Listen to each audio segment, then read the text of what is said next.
Bonsoir, bienvenue à toutes et à tous. Nous recevons sur ce plateau le journaliste politologue Babacar Justin Ndiaye. Bonsoir Babacar Justin. Bonsoir.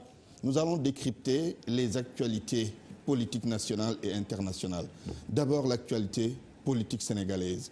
Khalifa Sall qui décide de ne plus recevoir de visite. Est-ce qu'on peut considérer cela comme étant une stratégie politique? Ce sont des péripéties humainement pénibles pour quelqu'un qui déjà est privé de liberté. Mais vous savez, l'affaire Khalifa Sall mixe la loi et la politique. D'emblée, j'évacue la loi, car je ne saurais être le défenseur, l'avocat de tout fossoyeur des deniers publics. Je ne dis pas que Khalifa est un fossoyeur, mais je dis qu'au regard de la loi, je ne serai jamais l'avocat de tout fossoyeur des deniers publics. Ça, c'est le volet loi. Mais à côté du volet loi, il y a le volet politique, indiscutablement.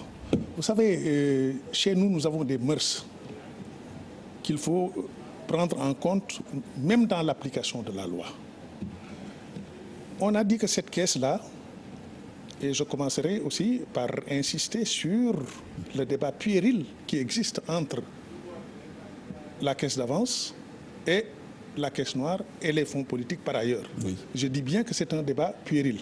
Ça n'a pas de sens. Ça n'a pas de sens parce que aucune contorsion lexicale, aucune gymnastique sémantique ne pourrait faire de la caisse noire, j'allais dire le synonyme de la caisse d'avance. Donc j'évacue ce débat puéril pour insister maintenant sur le volet politique à travers les mœurs de chez nous. Oui. On a dit et répété que c'est des pratiques qui datent de Lamine Gueye. Bon, il va sans dire que la coutume n'a pas valeur de loi. L'habitude n'a pas valeur de loi. La tradition n'a pas valeur de loi. Toutefois, Maurice Barrès, français, compagnon de Descartes, cartésien jusqu'au bout des ongles, oui, écrivain français, il dit et il répète, je le cite, au-dessus des lois, au-dessus des coutumes, au-dessus de la vérité, même de la vérité, oui, il y a les mœurs. Fermez les guillemets. Les mœurs sont les mœurs. La façon de faire la politique chez nous, oui, qu'on le veuille ou non, implique la mobilisation de l'argent, oui, dans un sens ou dans un autre.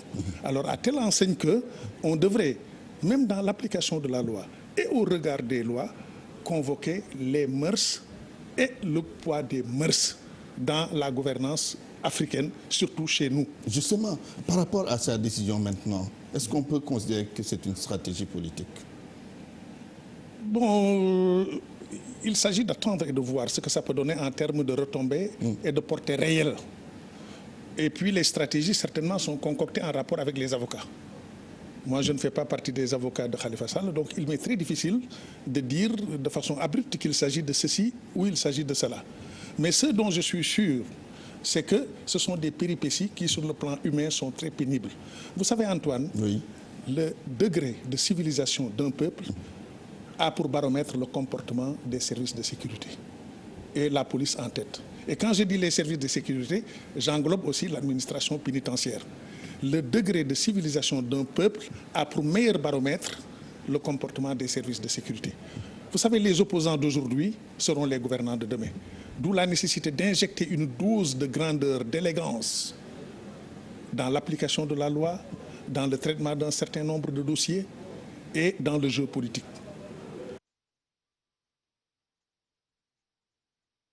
Mais alors, dites-nous, l'opposition appelle à un rassemblement le 19 mai prochain pour la libération de Khalifa Sall, mais également pour le renforcement de la démocratie et des libertés au Sénégal. Un commentaire sur cela? Oui, un commentaire encore qui exprime une certaine peine. Vous savez, nous sommes dans une démocratie qui commence à prendre son envol, qui a pratiquement pris son envol. Nous avons enregistré des alternances pacifiques sur un air de carnaval, sans vandalisme, etc. Donc autant de choses qui font que le monde entier a rendu hommage au Sénégal. Oui. Alors donc, ce que nous devons faire, c'est imprimer à notre démocratie des bons qualitatifs, c'est-à-dire des bons en avant et non des bons en arrière. Le général de Gaulle, quand il est arrivé ici, dans les années 59-60, en lisant ses mémoires, vous allez tomber sur une phrase qui nous rend hommage. Le général de Gaulle parlait de Dakar, ville vivante et vibrante. Dakar, ville vivante et vibrante. Ce qui veut dire donc que la démocratie sénégalaise ne saurait être muette. Dakar ne saurait être muette. l'opposition a droit à la manifestation, elle doit manifester. Et les manifestations sont des vecteurs de message. Même si le président de la République dispose de structures, s'il dispose de la BMS, s'il dispose de plusieurs canaux, y compris le canal préfectoral pour s'informer, oui. Les manifestations sont un vecteur de message. Il faut les écouter. Il faut les écouter, oui. Il faut les décrypter, il faut trier, il faut élaguer. Bien entendu, dans une manifestation de l'opposition, oui. Vous aurez toujours une dose de populisme, une dose de démagogie, sans une doute. Dose d'exagération. Oui. Mais après, le président, il élague. Moi, j'ai peur et j'ai horreur, je dis bien j'ai peur et j'ai horreur des consensus qui sont trop mous et qui sont trop généralisés. On l'a vu au Mali, consensus pain-chocolat. Tout le monde était d'accord avec tout le monde. À ce que ça du temps de ATT. Oui. Jusqu'à ce que le capitaine Sanogo casse la baraque avec les canons de Kati. Alors c'est donc dire que je suis pour une opposition qui s'exprime. Ensuite, cette démocratie-là, mais nous l'avons acquise à un prix cher. Nous avons payé un lourd tribut. Savez-vous que sur les allées du centenaire, dans les années 60, on a tiré sur des éléments du PRA qui manifestaient, c'est-à-dire les Amadou Mokhtar Mbow, les Djaraf Diouf, le feu Hassan Sek. On a tiré sur eux. Au moment où ces gens se battaient pour l'approfondissement de la démocratie, les gens qui nous gouvernent aujourd'hui, certains étaient en culotte courte, d'autres étaient au berceau. Très bien. Alors c'est la raison pour laquelle il ne faut pas revenir sur ces acquis. Pour moi, ces acquis méritent d'être protégés. Il faut les consolider. Voilà. Alors pour terminer le volet politique national, nous allons parler de la coalition Manko Taxawu Sénégal. Cette coalition qui regroupe plusieurs leaders, est-ce que vous pensez qu'il n'y aura pas le casse-tête du choix pour la tête de liste avec tout ce qu'on a comme leader au sein de cette coalition? Le casse-tête, il existe dans toutes sortes de coalitions, notamment dans les coalitions éminemment politiques. Et la coalition Manko en est une. Mais il faut dire aussi que Manko n'a pas le monopole des difficultés en matière d'investiture. Du côté de l'APR aussi, qu'est-ce qu'on voit? On voit aussi des fractures et des frictions. D'ailleurs, pour tourner en dirigeant, on pourrait dire que l'APR, quelque part, c'est l'alliance de la pagaille et de la racaille. L'alliance de la pagaille et de la racaille, pour tourner en dirigeant le sigle. C'est une façon de dire que du côté de Benno Bokk Yakaar, comme du côté de Manko, on a une coalition. Et une coalition n'est pas un bloc monolithique. Le géologue Macky Sall en sait quelque chose. Ce n'est pas un bloc monolithique. Une coalition coalise des intérêts qui peuvent être convergents pendant un moment et qui peuvent être divergents un peu plus tard. Mais ça, c'est la politique. Il faut faire avec. Toutes ces coalitions-là sont des auberges espagnoles. Vous avez des communistes, vous avez des libéraux, vous avez des rancuniers, vous avez des revanchards. Mais c'est la politique, il faut faire avec. Mais quand même, il faut un profil. Quel profil parmi ces leaders, vous pensez à qui? Ah non, ce n'est pas à moi de penser, ce n'est pas à moi d'influencer, ce n'est pas à moi de suggérer. Ce serait malsain de ma part. Ah non, non, non, non, non. Eux, ils n'ont qu'à prendre leurs responsabilités. Ils sont sur le terrain, ils se connaissent entre eux, ils peuvent savoir celui qui présente le meilleur profil, avec bien entendu le taux d'efficacité et d'efficience politique attendu et espéré. Situation en Côte d'Ivoire maintenant avec des remous, de la mutinerie au sein de l'armée. Babacar Justin Ndiaye, comment analyser ce qui se passe? Vous savez, parce qu'il y en a eu plusieurs et elles sont bien échelonnées dans le temps et bien réparties dans les villes et surtout les villes garnisons. Alors, cette mutinerie-là découle de ce que j'appelle le syndrome de l'outil militaire abattardi par la guerre civile. Le syndrome de l'outil militaire abattardi par la guerre civile. Vous savez, pour couler Laurent Gbagbo, pour déboulonner Laurent Gbagbo, la France de Jacques Chirac et le Burkina Faso de Blaise Compaoré ont fabriqué une rébellion, clé en main, livrée à la Côte d'Ivoire, avec Guillaume Soro comme chef apparent et Ouattara comme chef réel et grand bénéficiaire. Mais pour y arriver, il a fallu créer un chambardement institutionnel en Côte d'Ivoire, parce que la guerre civile décime tout sur son passage. Et l'institution militaire n'a rien à voir avec l'institution parlementaire. L'outil militaire est un outil qui a besoin d'homogénéité. Le corps des officiers est formé par des cadres qui sont issus de grandes écoles. Donc formation standardisée et formation partagée. On peut tout reprocher à Laurent Gbagbo. Mais sous Laurent Gbagbo, l'outil militaire était resté intact. Vous vous souvenez, le chef d'état-major, c'était le général Philippe Mangou. Actuellement, il est ambassadeur au Gabon, formé à Compiègne. L'autre, le général Dogboblé, qui est actuellement en prison. C'est lui qui commandait la garde républicaine. C'est un Syrien. Certains de ses camarades de promotion sont ici à Dakar. Et le général Edouard Katsarassi, qui commandait la gendarmerie, il est ambassadeur de Côte d'Ivoire à Dakar. Maintenant, avec Ouattara, il fallait quand même récompenser ces gens qui se sont battus, qui ont donné leur poitrine, qui ont versé leur sang pour l'installer au pouvoir. Parce que Ouattara est arrivé au pouvoir selon des modalités un peu mixtes. Bon, certes, il y a eu les urnes, au final, mais il y a eu aussi la guérilla. Il a combiné guérilla et élection pour accéder au pouvoir. Conséquence, aujourd'hui, il reçoit sur la figure, passez-moi l'expression, les retours de flamme, les contre-coups d'un choix qui n'était pas des plus judicieux. Parce qu'il a fallu démanteler l'armée pour s'installer. Et aujourd'hui, pour reconstruire l'armée, il est obligé de faire appel, pas même de faire appel, mais de promouvoir des éléments qui n'ont ni le profil, ni la valeur. Oui. Alors, vous avez aujourd'hui des colonels comme Chérif Ousmane, qui était un réparateur de vélo et qui commande les forces spéciales.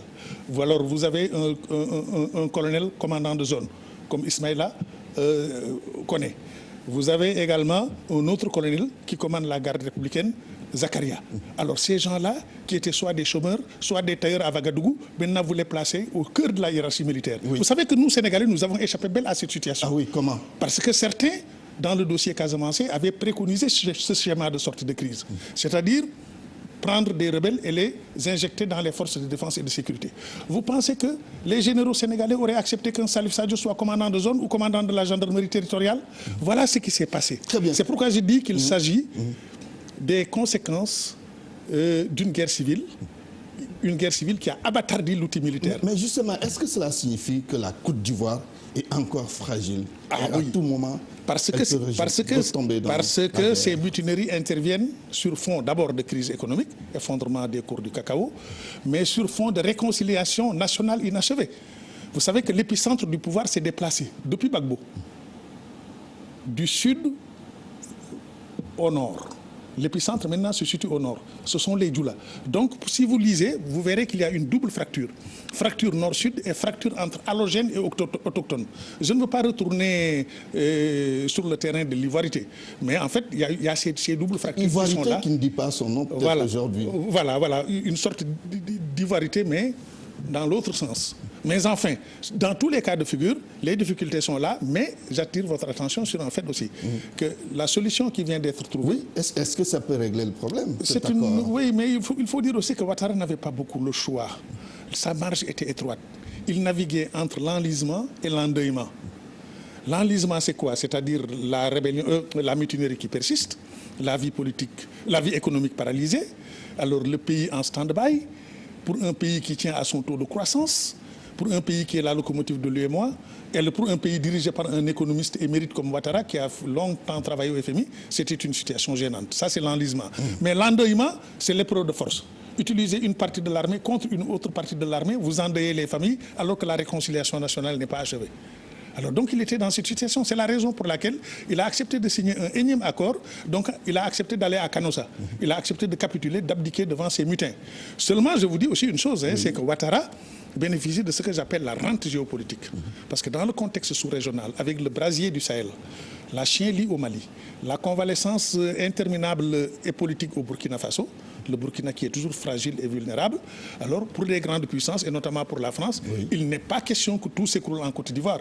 Surtout qu'on a encore en souvenir l'attaque dramatique de Grand Bassam. Il a peut-être pensé plus à l'intérêt national qu'à autre chose. Oui, mais ce que je veux dire, c'est que autant il a joué sur le terrain intérieur pour calmer le jeu, autant sur le plan géopolitique, il était adossé à une rente géopolitique. C'est-à-dire, dans le contexte actuel, il n'est pas question de faire de la Côte d'Ivoire un champ de manœuvre des djihadistes et un sanctuaire pour les islamistes et les terroristes. Donc ce qui est sûr, c'est qu'au-delà d'un certain seuil, la France serait intervenue pour maintenir Ouattara. Solution sage de Ouattara. Solution sage de Ouattara, il n'y a pas de solution. C'est-à-dire, il n'y a que la durée pour penser cette fracture-là. Parce qu'aujourd'hui, on a une armée faite de briques et de brocs. Vous avez d'anciens réparateurs de motos qui sont devenus des colonels. Vous avez des Saint-Syriens qui sont des colonels. Tout ceci n'est pas facile à mixer. Parce que le corps des officiers n'est pas homogène. Et une armée, ce n'est pas un parlement. Une armée, ce n'est pas une fonction publique. Une armée, c'est beaucoup plus compliqué, c'est beaucoup plus névralgique. On va terminer avec la France, qui vient d'élire un président de la République âgé de 39 ans, un premier ministre qui a été nommé, qui est âgé de 46 ans. Est-ce que cela signifie que la France va vers une nouvelle orientation? Oh, vous savez, chaque élection a son histoire, j'allais dire, un peu propre. Alors...